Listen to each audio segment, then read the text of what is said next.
Tara. All right, I've got 3 topics for you, but first on the extra support to Secret Service. Sure. What does that mean in practical terms? Are we going to see National Guardsmen patrolling sites? What's been asked for? For more specifics on that, Tara, I would direct you to the National Guard and Secret Service. I don't have that level of specificity. So I think Secret Service could better speak to their request on that. So I direct you there. But under what authorities are they operating? I direct you to Secret Service on that. Okay. Secondly, to get back to the 3rd anniversary of Abbey Gate and the Trump campaign's appearance at Arlington National Cemetery, U.S. federal law says that Army national cemeteries will not be used in partisan or political activities. Did the Trump campaign break the law by filming an ad there? Look, for anything regarding any campaign ads, I would direct you to the campaign to speak to that, to the Trump campaign. What I can tell you is that, and I think the Army recently put out a statement earlier today that kind of went through what exactly happened in the incident. You can go on Arlington National Cemetery's website. It's very clear, the rules and regulations. What I'll say about the mission of those that work at Arlington National Cemetery, these are people who are dedicated to honoring our fallen heroes. And they maintain that hallowed ground. They work with the families in honoring those who have had their loved one lost. I'm just not going to go beyond what the Army has said, other than that, there was a report that was filed, but subsequently that person decided not to press charges. And so we're just going to, we stand by the Army statement that this matter is closed. Why would the Army close the matter? If the person has decided not to press charges, the Army could still pursue it without that person pressing charges.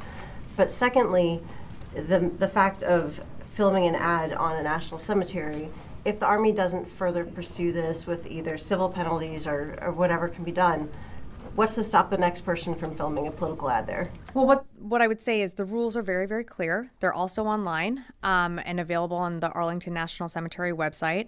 That is really a decision that the Army has to make. That's not one that the department is making. That's for the Army to make.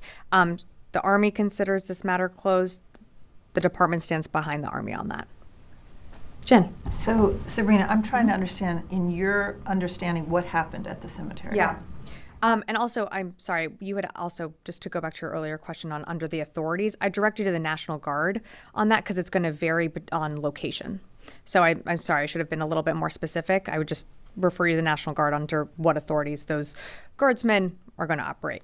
In terms of your question on what exactly happened, I'd refer you to the Army to speak more to the actual incident itself. My understanding is that the families had invited, a few guests to attend a ceremony earlier this week. And there was some type of incident that happened between an employee at the ANC and a member that was traveling with another group's party. For more details on that, I'd refer you to the Army to speak to that. Incident is a very sanitized word. What actually happened? From my understanding, was it verbal assault? Who did what? From my understanding and from what the Army said is that an ANC employee who attempted to ensure adherence to the rules of the ANC was pushed aside. The employee acted with professionalism and decorum, but there was a bit of an incident that did happen. So there are 2 different issues here. There's a potential assault charges that the person has decided not to bring, but there's also federal law that was broken, as Tara mentioned, filming a campaign ad or using campaign propaganda with the backdrop of these of the cemetery. Can't the department refer that to the Justice Department for pursuit? That's really, yes, that can happen, but that is a decision that the Army would have to make, and that's not my understanding is that the Army is considering this matter closed.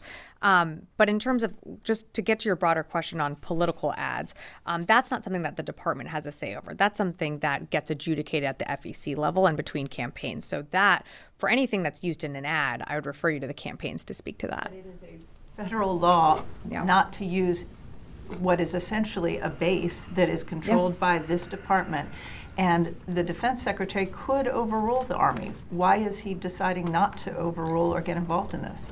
Look, what we want to focus on is the fact that the people that work at the Arlington National Cemetery every single day do so with dignity, work to preserve the memories of those who have made the ultimate sacrifice, and ultimately work with the families who visit Arlington National Cemetery. And, there are nearly, I think it's like 3,000 public ceremonies that are conducted at Arlington National Cemetery every single year without incident. The rules and regulations are very, very clear.